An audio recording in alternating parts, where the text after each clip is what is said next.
and welcome back to another video on the channel. As you can see from behind me, we're going to a certain war.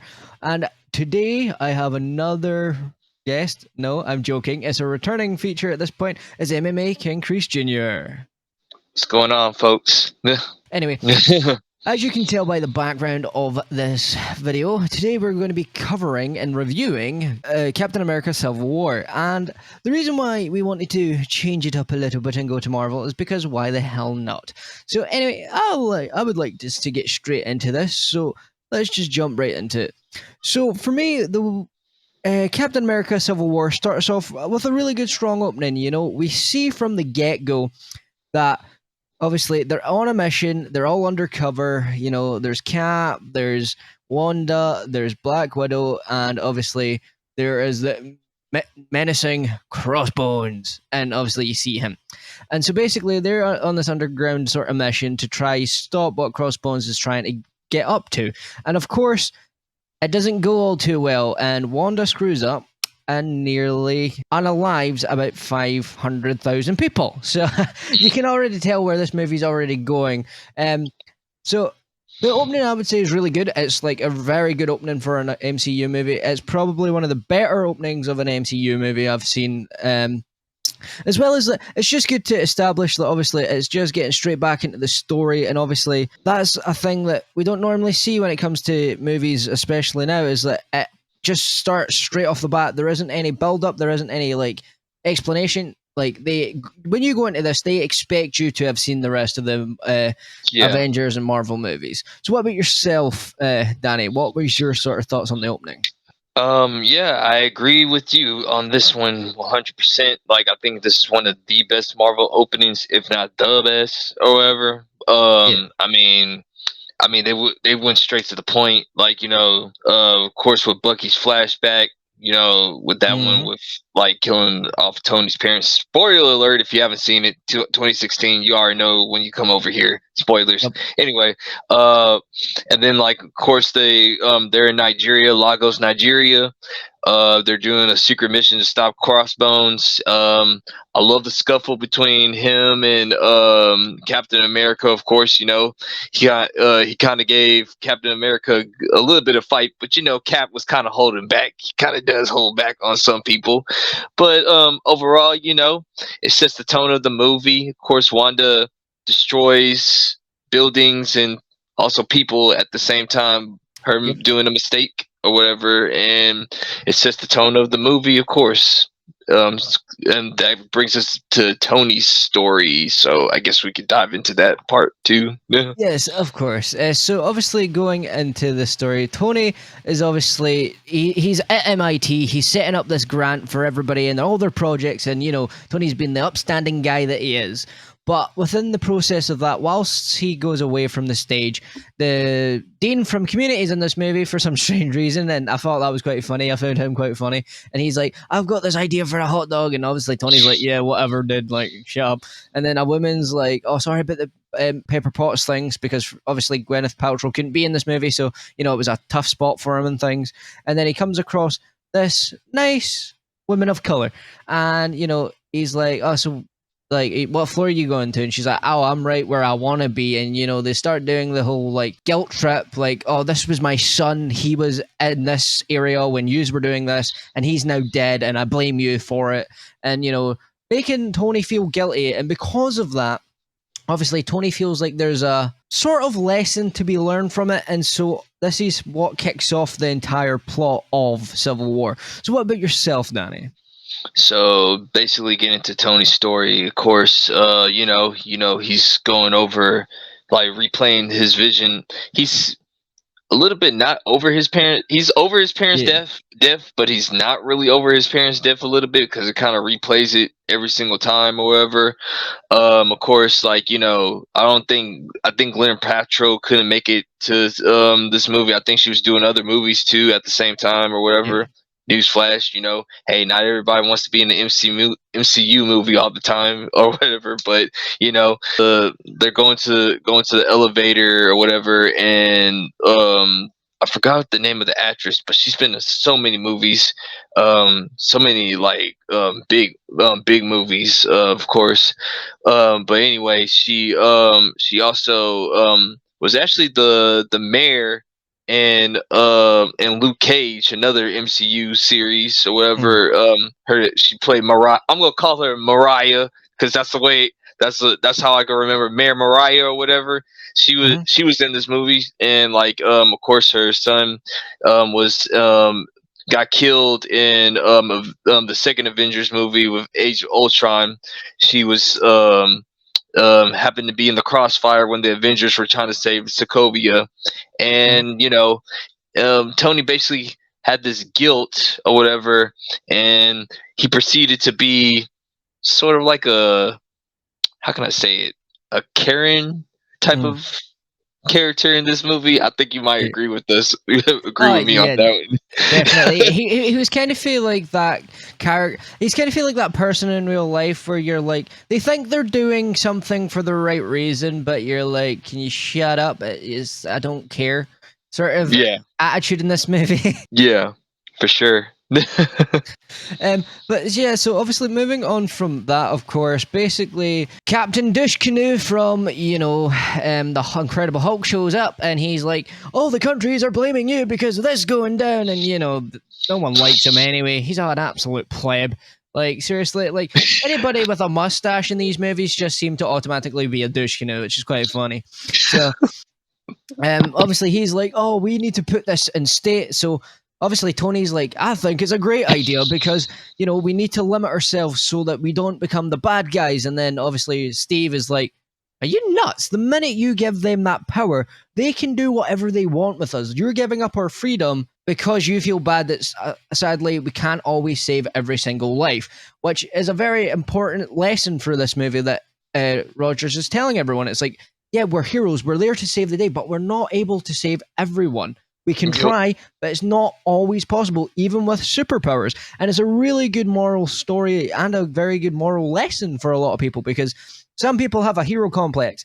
And this is the sort of thing that I was talking about Tony. It's like he's got the hero complex. He wants to be able to save and protect as much people as he possibly can, but it's physically impossible to do that. And obviously Rogers was like, you're crazy, man. And, everybody's starting to pick a side. And this is where the conflict for Civil War starts, is that Captain America is like, hell nah, I don't want to be involved in this. I'm no signing a petition, which is ironic and good character development, considering he's supposed to be the yes man to America and the government. So I like that because it gave him finally some personal growth. And then obviously Tony's like, no, this is the right thing. And, it goes back and forth. And then, Black Widow, Vision, and Wanda all start to choose sides, and it goes on from there. But how about you, Danny? So this part, the douche canoe, aka Agent Ross or whatever, like, what a hypocrite. He's how can I say? He's definitely a politician. Definitely a politician, like for sure. Like, oh, we need to put you guys into check. You guys are dangerous. If it ain't our way, then it's no good way or whatever. Oh, God, sit down somewhere. Go play some golf or whatever. Oh yeah, you do that already. What's it called? But yeah, it's a moral story here of like, yes, your intentions are good and everything. Of okay. This is like, I'm not gonna bring up any type of thing on political thing on this one or whatever, but like if you can read between the lines on a certain subject of you have to give up something just to protect something, hint and everything. If you know what if you guys know what I know and everything, you guys are pretty smart to read between the lines or whatever. But it's true. You can't like. Unfortunately, just because I don't mean to sound kind of like an ass or anything. Just because people died, it's like you can't stop from people dying. Like it's impossible or whatever. So what are we supposed to do? What if the Avengers, like, are the Avengers supposed to stop something? Like you basically give the villains more ammunition of the Avengers can't come in or whatever. Hint and everything, if you know what I'm talking about. Like but yeah. So this whole entire thing sparked up a debate, and because if you think about it, both sides are right to a certain extent, but you know which side the movie, whose side has to be on or whatever. So I wonder what side we're on. yeah. Hmm. But yeah, Yeah. no.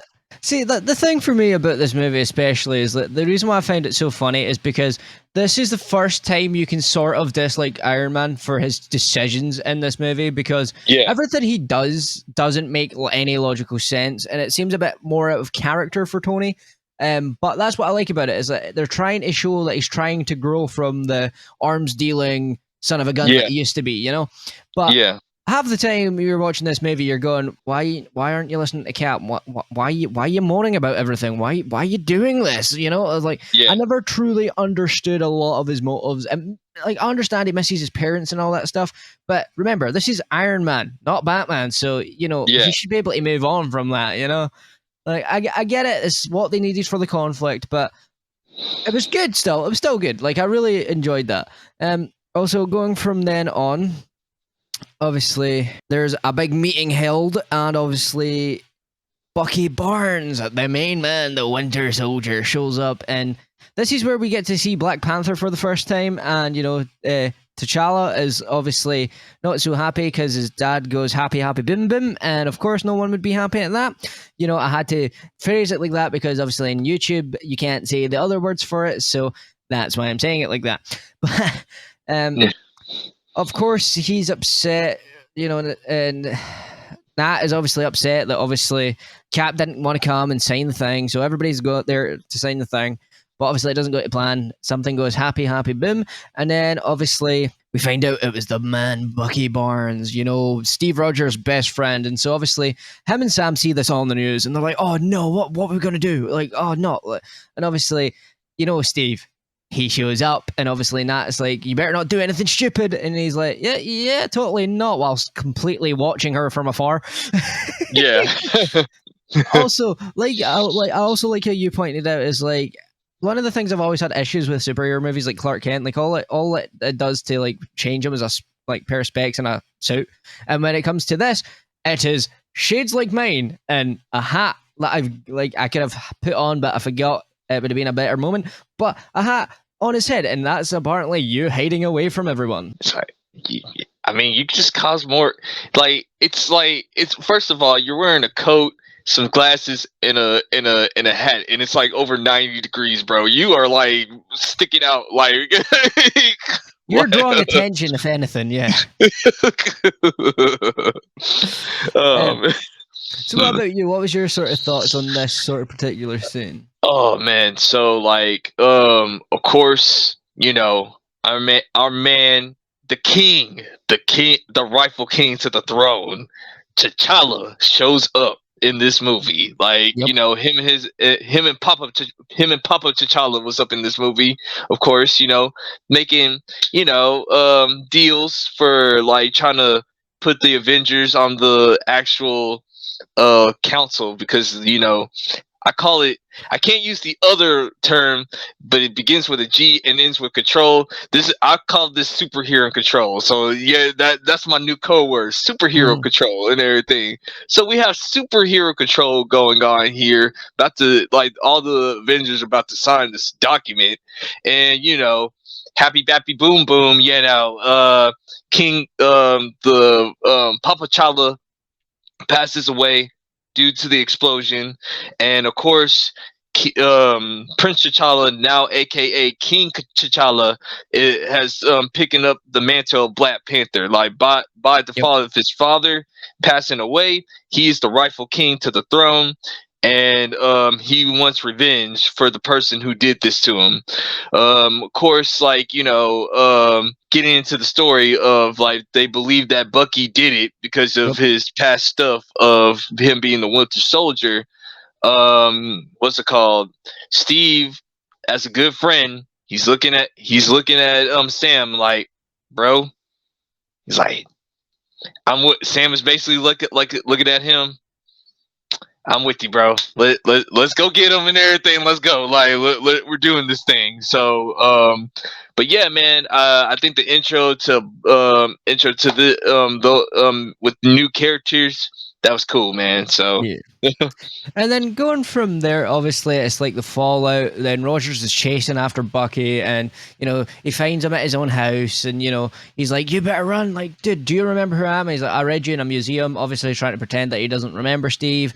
And then obviously him and Steve are battling the crap out of people, but basically just demolishing these sad, pathetic little man soldiers that obviously big mustache douche obviously tried to send after Bucky. T'Challa is obviously lurking in the shadows because he shall kill the man. Because before this, there's like a little earlier scene with like Nat and him, and she's like, "I'm sorry," and he's like, "It's okay, I'll take care of it. Yeah, pretty much. I'm gonna take care of it. Like, don't worry. and then after, obviously, during this fight scene, it's really good. I really did enjoy it. There was a lot of stuff that I thought was really funny, and I thought some of the stuff was really well shot as well, with action sequences, especially at the first part of the movie as well. You've got to love that old school shaky cam, and shaky cam done right, not like a certain other show that we could name. Anyway, moving on. But that's the thing. Like with this scene, it was really fun. So, what about yourself? So basically, they getting straight to the nitty gritty. Like Steve is like talking to Bucky, and Bucky's like saying like, "Yeah, I don't remember you, dude. Well, okay, I do remember you, but I lied." So and of course, Agent Ross is sending people to the slaughter, trying to capture Bucky and Captain America. Is kind of stupid, but like, all right, you need to send like another Avenger out there to like at least make it even or whatever. But of course, we finally get to see King T'Challa in the Black Panther suit, and man, I remember when I was in the theater, I was going crazy. I was like, yes, this is what I'm talking about and everything. The king has arrived. It's about to kick some booty. Let's do it and everything. Like, and of course, like it was a great fight between Bucky and and Black Panther. The chase scene was amazing. Sam was trying to do his thing. Captain America was trying to fight Black Panther. Man, Black Panther, I wish we would have got this Black Panther in his own movie, man. The Black Panther was holding it down up in this movie, bro. He was taking on Sam, Captain America, and Bucky at the same time, bro. Like, also, quick alteration. Everything that Danny says when it comes to, Black Panther and the character and the movie Black Panther, that's his views alone, because I can't have any opinions. I'm a white dude. Man, screw that. Yes, you can. Yes, you can. You could say that the movie wasn't good, like I said that the movie wasn't good, like that. It was average as best. Lion King. Anyway, back to the review. Like, that's what I'm talking about. Captain America versus Black Panther versus Bucky, and Falcon. All three of them was trying to team up on Black Panther, and he was still holding his own, man. Yep. And so, of course, Rhodey had to stop it or whatever. And then we reveal that Black Panther is the king of Wakanda, and they all get arrested. So we can move it on to there. But before we do, we forgot to mention the one person that you have said and stated as the best villain of the MCU's history. We forgot the introduction to Zemo. Oh, so, yes. When it comes to Zemo, he is basically one of the best, like, ultra villains. Like, this guy's just a villain. Like, this is the way I think villains should be sometimes, instead of always having the grey versions or the anti-villain. No, we need this. He was just a straight up evil douche. He was basically a Yahtzee in disguise, Yeah. And that's the thing that I liked about it. So, because obviously the introduction to him, he shows up at this army colonel things that obviously was in charge of Bucky and the super soldiers. So obviously he does a certain thing to him to get the information. I can't say it on YouTube because YouTube's got too many guidelines in it. But if you've seen the movie, you know what I'm on about. And obviously the fact that his introduction is, he's like, "Who are you?" And he's like, "My name is Zemo." And that is it. That is it. And that's what I love about it. It's not some over like the top monologue about how he's the baddest guy in the world or anything. It's just I'm Zemo. He was just a normal villain, man. Like that. Okay, is it my turn to go? However, on how I feel about Zemo. I mean, listen. I'm gonna tell you why Zemo's the GOAT when it comes to the MCU villains. This man didn't do anything. He might have, like, you know, took out some people with some weapons, like shooting some people with some weapons or whatever. Like, this man didn't do nothing. Like, all he did was just study, and he beat the Avengers. Like, that's why I say that this movie is great, because you know what? Every once in a while, don't you just want to see the villain actually win? Like, you know, like, that's what makes this movie great. And Zemo is just a normal dude that wanted revenge on the Avengers. He was lurking in the shadows. He was like watching every one of their missions. Okay, like, I can't beat these guys physically, but I'm gonna get my revenge some way, somehow. And the introduction of him, like him just like, you know, pulling up to this former Hydra's house and saying like, hey, I'm sorry but you know, I messed up your car. Like he did a pretty good American accent voice for a little bit, and then, like, you know, he caught old boy slipping. Of course, like, let's just say the Hydra soldier was playing in water, and he, like, you know, he was playing in water. He couldn't talk no more and everything. But, like, you know, of course, Zemo gets the book to control Bucky, and I guess that'll set us back up to back into London. What's going on? Yeah, so after obviously they get captured, you know, Zemo shows up at the military base that they're holding Bucky at. And obviously Rogers is the only one who's like, wait a minute, who is this guy? And obviously his little romance with, technically, as Danny pointed out during this movie, his niece, but you know, screw the timelines, you know, that doesn't matter. That doesn't matter. You know? That's niece. That's niece. Yeah, Sweet Home Alabama. yeah. So basically, she lets him hear everything. You know, there was a restriction put on them, and she's like, I'll clear it for you. Don't worry, I got you, boo. And basically, he finds out that the guy is obviously saying stuff he should not be saying, and he's like, what's going on? And then, as this is happening, the EMP goes off and it knocks out all the signal in the base. And obviously, everybody's like, oh no, oh no, oh no. And it's like, I was just expecting the Kool-Aid guy to like run in and be like, oh yeah, at one point, you know? Because it was that sort of same thing. Yeah. But obviously, once it does that, you know, Zemo is using the mantra book of activating the Winter Soldier, and let's just say Bucky throws hands, and I mean legendary throws hands. Like, if people weren't super soldiers, let's just say yeah. So what about you? So basically, we're back at the base. You know, like, you know, the Avengers broke the law, or whatever, and then the other Ross that comes in, like he's part of the he's the other Ross that's part of the Black Panther franchise or whatever. Like he makes his debut on here. Of course, like, you know, they're all in trouble because they broke the rules or whatever. Of course, you know, they get clearance. They're not even supposed to be hearing what's going on, but you know, Zemo is like saying the literature to activate the Winter Soldier, and the power does go out.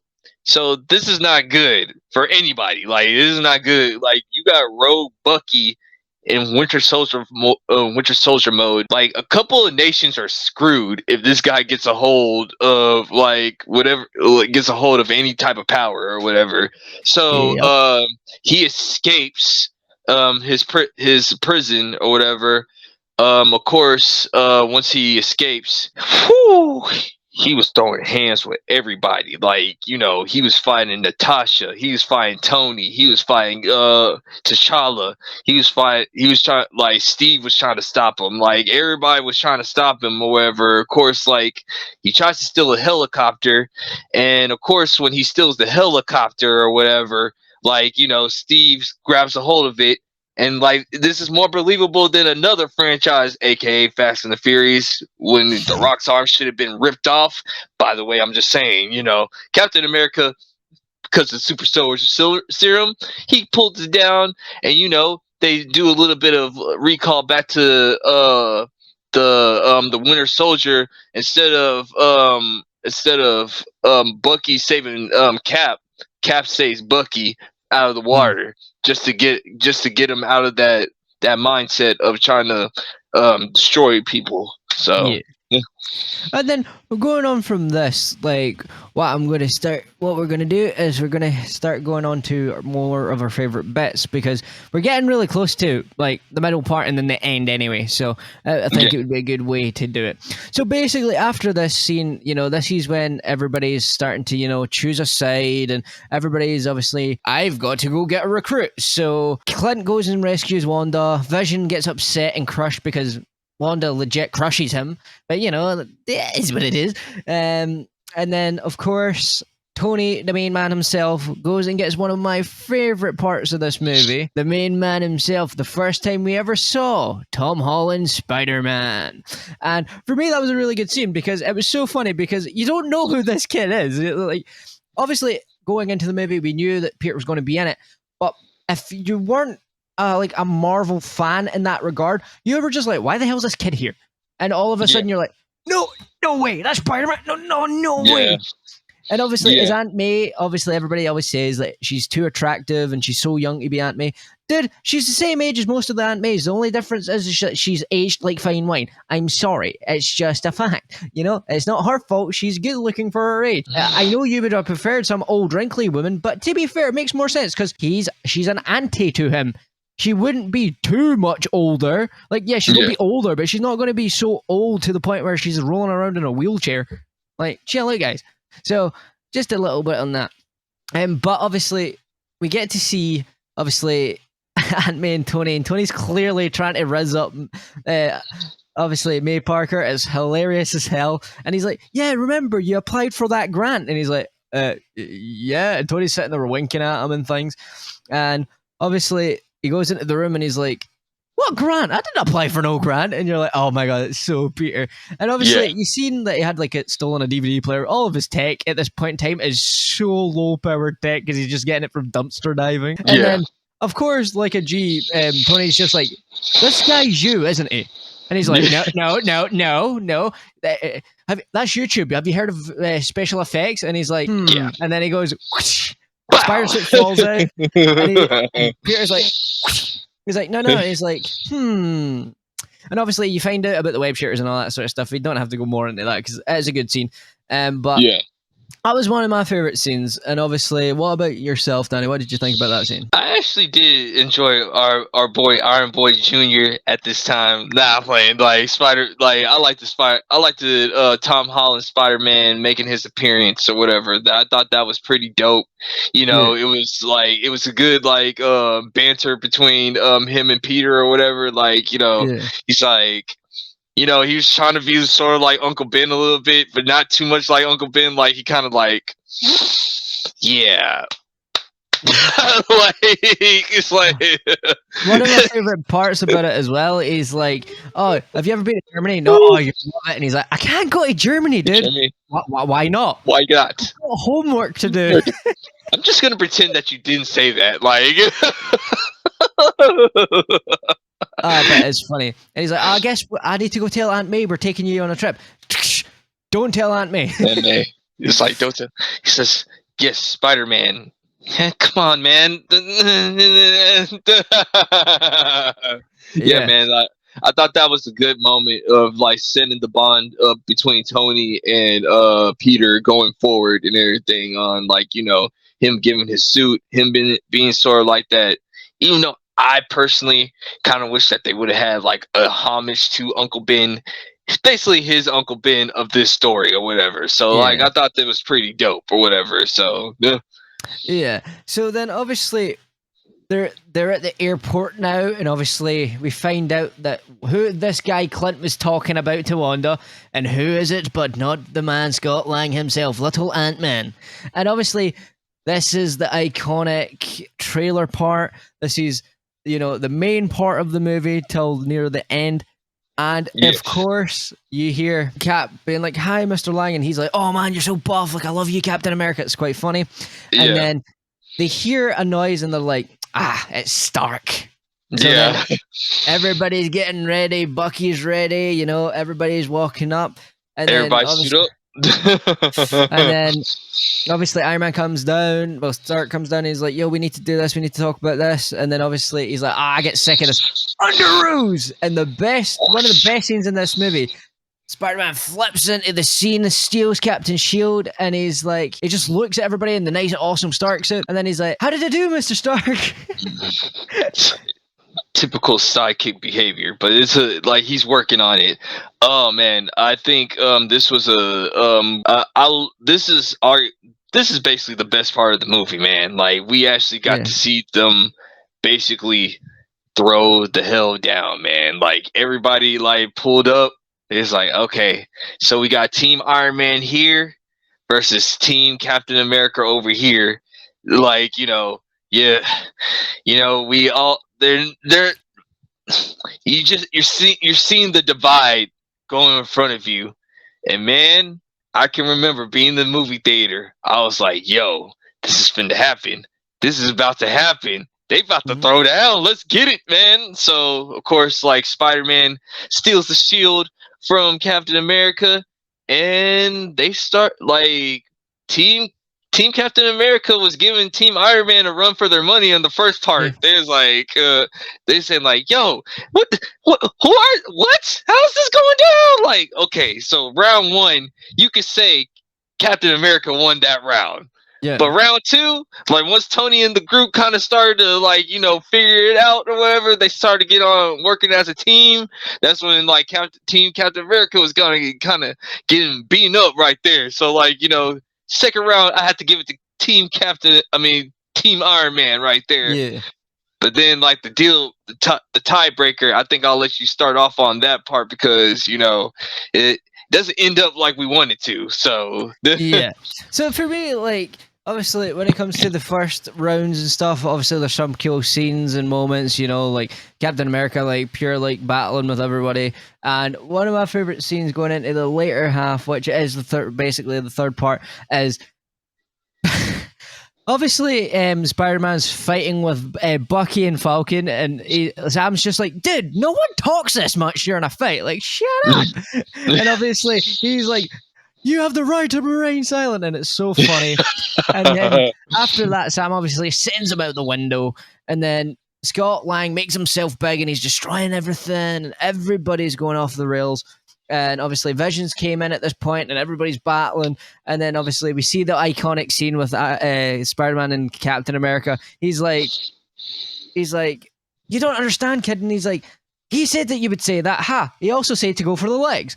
And then obviously, they have the nice moment. He catches the thing on his head, and he's like, "Where are you from, kid?" And he's like, "Queens." And he's like, ha, Brooklyn. And then he just leaves. And then, so obviously they're trying to figure out how to deal with the big the big Ant-Man. And obviously Peter turns around and goes, "Hey, have any of you guys seen that very old movie, Empire Strikes Back?" He's like, "Jesus, Tony, like, how old is this kid? I'm sorry, he's on the young side." Like, so they do the Empire Strikes Back, and obviously they knock Scott Lang down, and whilst Falcon is chasing after Bucky and Rogers, and obviously Rhodey as well, because Rhodey's chasing those two, he's behind Rhodey. Vision goes to blast him, and unfortunately, this is where in the comic he unfortunately doesn't make it, but in this movie, I'm glad they allowed him to make it. He gets Falcon dips, it hits Rhodey instead, and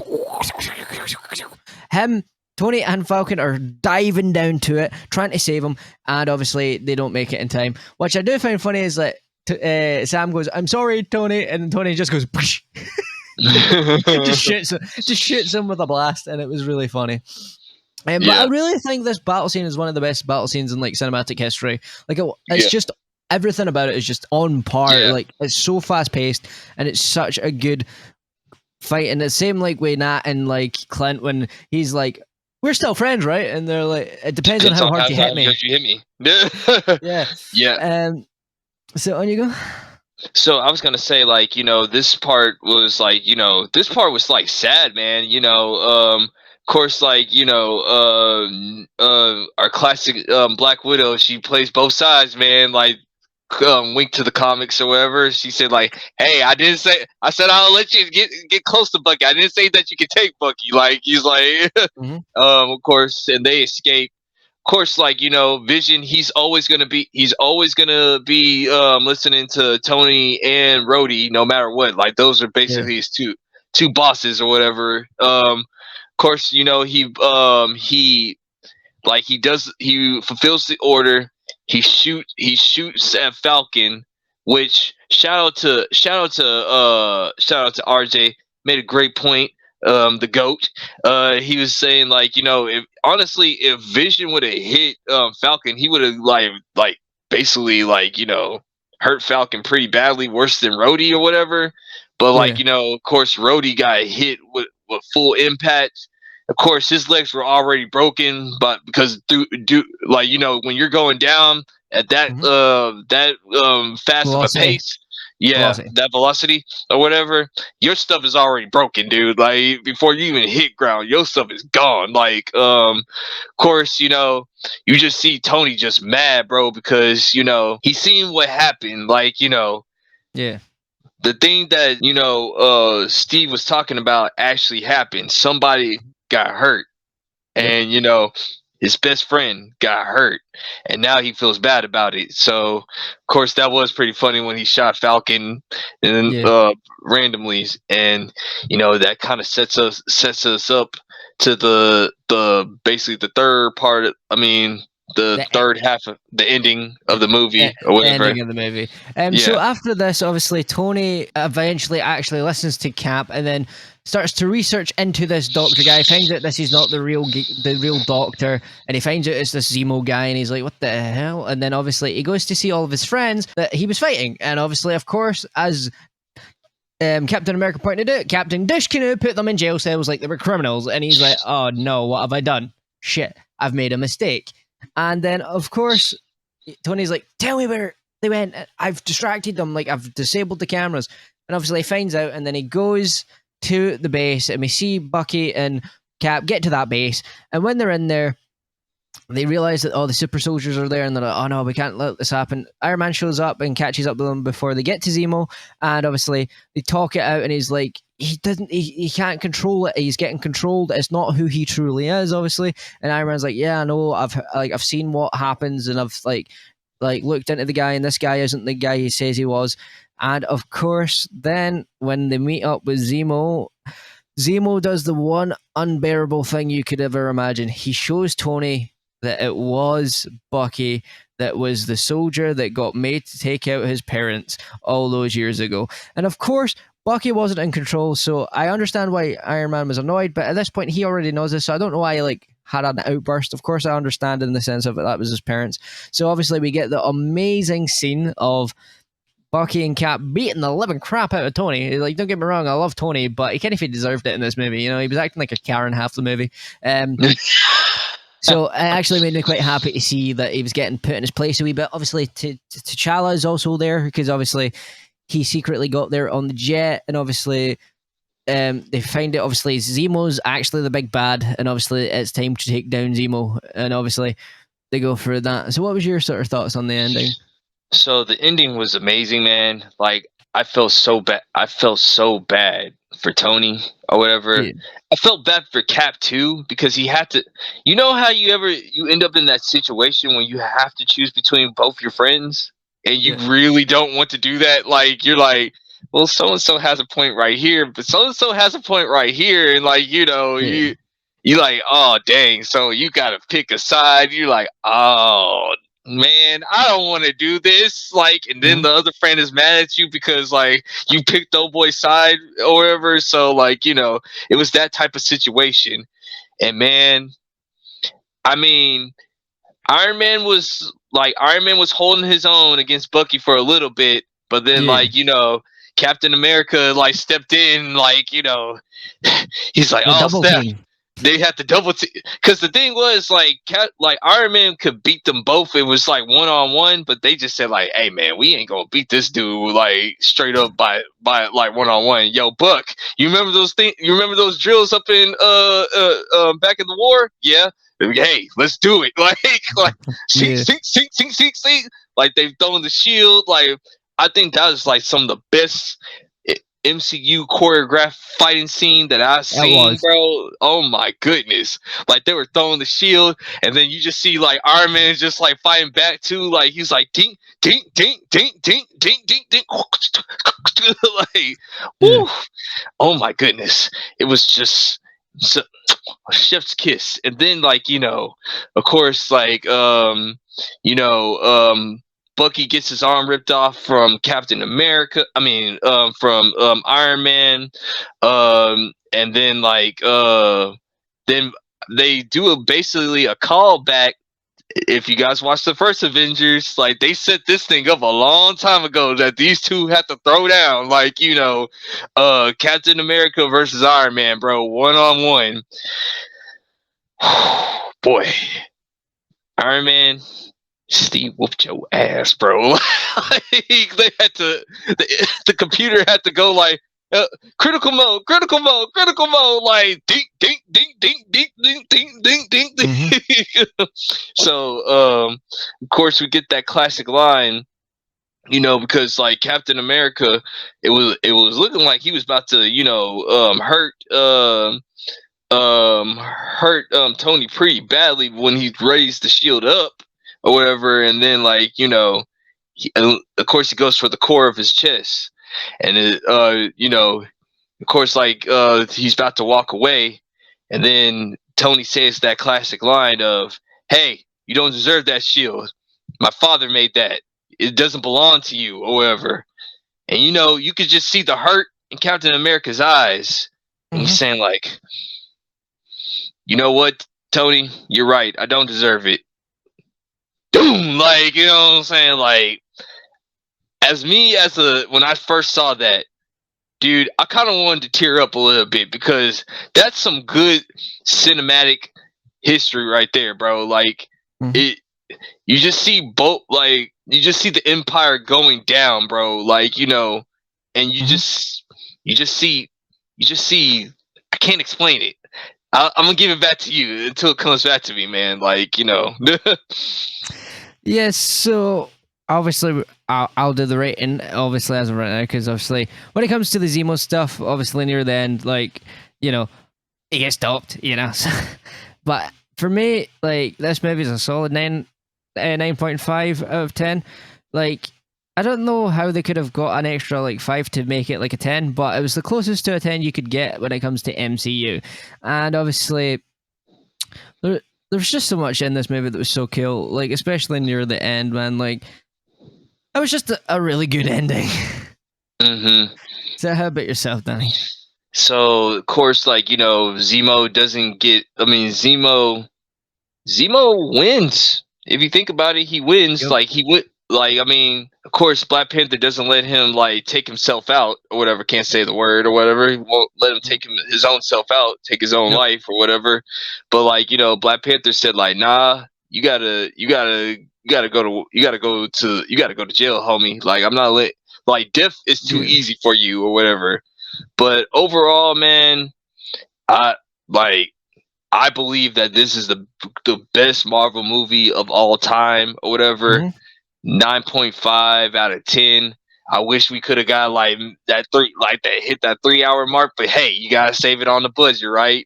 I mean, dude, it just had the perfect blend of like betrayal, romance, like fighting. Like, you were always on the edge of your seat. You know, you just didn't know what was gonna happen. You had good character introductions, and like, for everybody that was in this movie, everybody got their shine. Nobody wasn't left out. That was you know how hard that is to do nowadays. Like, you know, it only has to be about maybe 1 or 2 people, but like, this movie did it for everybody, man. So to me, I'm sorry. It beats like I'm sorry for people that like love Infinity War and people that love Endgame. This movie is the best movie, man. I'm sorry, dude. You can't convince me otherwise. And obviously, the little ending part near the end is obviously Steve has wrote a letter to Tony Stark explaining that they will always be there for him and stuff, and then we see Cap breaking them out, basically, essentially, and obviously that sets it up for Infinity War and all that things going forward. But this is at the end of the video where we do the post-credit scene. So, Danny, would you like to go to a galaxy far, far away? Of course, but not too far away, man. I kind of want to just be like, kind of like a prequel. You know what I'm saying? Yeah. Yeah. But anyway, guys, I hope you have enjoyed this video. I have been Kanan Wilf, and he has been MMAKINGKREESEJR, and we shall see you guys in the next video. Peace out, guys. Y'all take it easy. Stay blessed.